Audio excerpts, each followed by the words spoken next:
Assalomu alaykum, hurmatli o'quvchilar, hammalaringizga salom deyman. Xullas, o'tgan darsda 6-B unitda o'tdik. Istanbul yabancılar uchun dars kitobi A1 saviya 6-unit J qism. 6-unit J qismimiz nima deyilgan ekan? Vujudimiz, tana a'zolarimiz, vujudimiz deb tarjima qilinaveradi. Eng genç, eng yosh, eng yuksak, eng baland, daha qisqa, qisqaroq, daha buyuk, kattaroq deb tarjima qilinar ekan. Sinfdagi eng genç, eng yosh o'yinchi kim? Nima deyapti? Sinfdagi eng yosh o'quvchi kim yoki talaba kim? Eng genç o'yinchi Serkan. Eng yosh o'quvchi yoki talaba Serkan. Nazan Zehradan daha qisqa. Nazan Zehradan qisqaroq. Asiya Avropadan daha buyukdir. Osiyo Yevropadan kattaroq deb tarjima qilinadi. Bugungi o'tgan mavzuyimiz o'zi ko'rib turganingizdek nima bo'lar ekan? Sifat darajalarini o'tamiz. Bu yerda hazillik chalishmasida nima bu deyilgan? Bu so'zlarni yozib yodlab olishingiz kerak bo'ladi. Menimcha, ko'pchilikda biladigan qismlari bir xil. Quloq, chene degani nima? Iyak bo'ladi, yanoq, alin peshona, omuz, yelka, bo'g'oz degani bo'yin degani mana bu qism. Tomoq deyiladi bo'g'oz degan qismimiz. Shunaqa qilib turib tarjima qilib bu yerdagi qismlarga yozib chiqasiz. Sach degan joyiga mana shu yerga sach deb yozasiz. Bo'yin bo'lsa bo'yin deb yozasiz. Tomoq bo'lsa tomoq qilib yozasiz. Nima edi? Bo'g'oz deb. Shunaqa qilasiz. Hazillik chalishmasidan keyin qolgan hamma vazifalarni nima qilasiz? Bajarib chiqasiz o'qimalargacha qo'shib. Bugungi o'tayotgan mavzuyimiz nima ekan? Qarshilashtirma, solishtirish, comparison deb yoziladi. Dan daha deb tarjima qilib bo'lingan. Ikki qavram arasida qarshilashtirma yapmak uchun bu yap qo'llaniladi. Ikkita hodisa yoki ikkita narsa o'rtasida yoki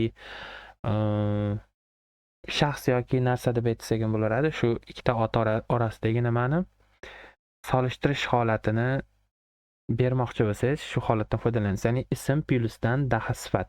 Nima degani? Ot plyusdan, ya'ni chiqish kelishligini yozamiz, keyin daha degani yozib olamiz. Hozir roq qo'shimchasini beradi. O'zi sifat darajalari oddiy daraja, qiyosiy daraja, orttirma daraja. Hozir bu yerda o'rganayotganimiz qarshilashtirma, solishtirish holati qiyosiy darajaga mos keladi. Hozirgi o'tayotganimiz qiyosiy daraja. Sifatni oldiga biz sifatni bilamiz, qanaqa savollarga javob beradigan holatdagi savoliga javob berilsa, bular sifat bo'ladi va uni oldiga roq qo'shimchasi qo'shilsa, unga roq qo'shimchasi o'zbek tilida qo'shilayotgan bo'lsa, u nima? Qiyosiy daraja bo'ladi. Turk tilida sifatni qiyosiy qismini yasash uchun sifatdan oldin daha qismini qo'shib qo'ysak bo'ldi. Daha degani roq qo'shimchasini beradi. Xo'p, bu qolipimiz nimani berar ekan? Ikkita ot orasidagi nimani solishtirish holatini, sifat, qanaqa sifat? Baland yoki chiroyli bo'lishi mumkin. Shunaqa holatdagi sifatlar bilan ikkita otni bir-biriga nisbatan solishtirishni yasashimiz mumkin bo'ladi. Sedat Alidan daha chalishgan. O'rnakdagi birinchi gapimiz. Sedat Alidan nima qilingan? Mehnatkashroq. Chalishgan degani mehnatkash degani. Dahani qo'shgani uchun nima bo'lyapti? Roq qo'shimchasi qo'shilib, Sedat Alidan mehnatkashroq. Kim bu yerda asosiy o'rinda egallayapti? Sedat. Tushunarli, a?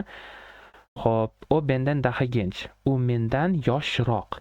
Genç degani yosh bo'lsa, u ham sifat. Unga roq qo'shimchasi qo'shilgan. U mendan yoshroq. U menga qaraganda yosh. Tarjimasi tushunarli, a? Nima qilar ekan? Birinchi o'rganayotgan qismimiz qiyosiy daraja qism bo'lar ekan. Uni qiyosiy qismini yasash uchun sifatdan oldin daha qismini qo'shib qo'ysak yetarli ekan. Endi oddiy darajada bilamiz, hech qanaqa qo'shimcha hech nima narsa bo'lmaydi. Sifatda xuddi qanday yozilgan bo'lsa, xuddi o'shani o'zi yoziladi. Genç, buyuk. O'sha oddiy sifatlarda o'zi bo'laveradi. Oddiy darajada hech qanaqa qo'shimcha bo'lmaydi. Qiyosiy darajani o'tdik, daha qismini sifatdan oldin yozish bilan yasasak bo'lar ekan. Roq qo'shimchasini berar ekan o'zbek tilidagi tarjimasi bo'yicha. Endi eng oxirgi o'rganayotgan qismimiz n, superlative, the most deb yozib qo'ygan inglizcha qismini, ya'ni bu nima? Orttirma daraja. Orttirma darajani yasash ham juda ham oson. Ya'ni dahani sifatdan oldin qo'shganimizdaqa, endi dahani o'rniga n degan qismni qo'shib qo'yamiz. Ya'ni so'zni. Ya'ni bu nima? Tarjimasi eng degani. Eng. Bu orttirma darajada nima bo'ladi? Qiyosiy darajada eng kamida ikkita qiyoslash uchun ikkita ot talab qilingan bo'lsa, endi bunda hech qanaqa o'sha ajratib olingan muhit yoki sharoit uchun o'sha belgilangan sifatga tegishli otdan boshqa narsa bo'lmaslik kerak. Ya'ni bitta yagona bo'lishi kerak. Masalan, sinf ajratib olindi. Sinfdagi eng mehnatkash talaba yoki o'quvchi Ahmad deyilyapti. Ya'ni Ahmad shu sinf uchun eng mehnatkashi bo'lar ekan. Bundan boshqa birinchi o'rindagi mehnatkash yo'q. Birinchi o'rinda Ahmad ekan. Tushundingiz endi orttirma darajani qanday yasalishini. Ajratib olingan muhit yoki sharoit uchun belgilangan sifatga ega bo'lgan otdan boshqa birinchi o'rindagi engi yo'q. Birinchisi shu bo'ladi. Turkiyaning eng yuksak dag'i Ag'ri dag'idir. Ya'ni Turkiya davlat yoki o'lkasining eng yuqori nuqtali joyi Ag'ri dag'idir. Ya'ni eng yuksak, eng baland tog'i Ag'ri dag'idir deyapti. Ya'ni tog'idir deyapti. Tushundingiz? Turkiya ajratib olingan muhit yoki joy, shu joyda eng yuksak, eng baland tog' qaysi ekan? Ag'ri dag'idir. Butun dunyo bo'yicha bu eng balandi bo'lmasdir, lekin Turkiya hududidagi eng baland tog' shu bo'lar ekan. Tushunarli? Dunyoning eng kalabalık o'lkasi Chindir. Dunyoning eng aholi soni ko'p bo'lgan o'lkasi Chindir, ya'ni Xitoydir deyapti. Albatta, butun dunyo uchun eng ko'p inson yashaydigan davlat sifatida Xitoyda aytyapti. Bundan boshqa yuqori aholi ko'rsatkichiga ega bo'lgan davlat yo'q yoki o'lka yo'q. Tushunarli? Nima ekan? Bugungi o'tgan qismimiz juda oson. Sifat darajalarini o'tdik. Birinchi qismdagi qolip bo'yicha ikkita ot bir-biriga berilgan sifat bo'yicha solishtiriladi. Roq qo'shimchasini yasash uchun sifatdan oldin daha qismini qo'shib qo'ysak yetarli ekan. Qiyosiy darajadan tashqari endi orttirma darajamiz bor. Unga sifatdan oldin en degan so'zni qo'shib qo'yamiz. Bu o'zbek tilida eng degani. Bir xil yasalar ekan. O'zbek tilidagi ona tilidagi grammatik qoidasi bilan bir xil ekan.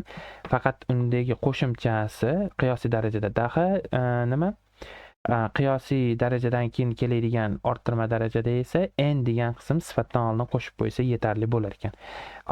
Orttirma darajada faqatgina ajratib olingan muhit yoki sharoit uchun berilgan sifatga xos bo'lgan otimiz bitta yagona bo'lar ekan. Qiyosiy darajada ikkita eng kamida ikkita otimiz orasidan eng yaxshisi, eng yuqorisi shu sifatga mos bo'lgan otimiz eng yaxshi holati bo'ladi, ikkinchisiga nisbatan, ya'ni qiyoslanadi. Bugungi mavzuyimiz shundan iborat edi. Tabriklayman hammalaringizni. A1 darajamiz yakuniga yetdi. Istanbul yabanchilar uchun dars kitobining eng oxirgi yuniti va J qismini bugun tugalladik. Bundan keyin nasib qilsa xuddi shu kitobda A2 darajasidan grammatik mavzularimizni davom etamiz. Sizlardan iltimos kichik darsni boshida eslatma qilmadim. Darsni oxirida eslatma qilaman. Albatta kanalga a'zo bo'linglar. Tanishlaringizga, shu turk tili o'rganayotgan o'quvchilarga mana shu YouTube'dagi joylangan videolarimizni nima qiling? Ulashing. Like bosing va kommentlarda savollaringiz bo'lsa qoldirishingiz mumkin. YouTube haqida degan joyimiz, ya'ni kanal ma'lumotlari joyida linklar bor. Xohlagan holat bo'yicha, masalan, meni profilimga o'tib turib kurs bo'yicha yozmoqchi bo'lsangiz yoki shu mavzularimiz ichidan tushunarsiz joylari bo'lgan bo'lsa, menga o'zimga yozishingiz mumkin yoki kommentga yozishingiz mumkin. Va qisqa ma'lumot o'rnida aytib ketaman. Individualniy va guruh darslarim mavjud. Bemalol profilimga yozgan holatda, ya'ni Telegram lichkamga yozgan holatda batafsil ma'lumot beraman. Va milliy TSS sertifikatiga tayyorlanmoqchi bo'lsangiz, bemalol menda tayyorlanib natijaga erishishingiz mumkin bo'ladi. Hammalaringizga katta rahmat. Bundan keyingi mavzularimizda ya'ni A2 daraja, J1, J2 gacha bo'layotgan mavzudan yuklangan videolarimizni o'tkazib yubormaslik uchun albatta kanalga obuna bo'lib, nimani bosib qo'yamiz? Qo'ng'iroqchani bosib qo'yamiz. Hammalaringizga rahmat. Keyingi darslarda ko'rishguncha.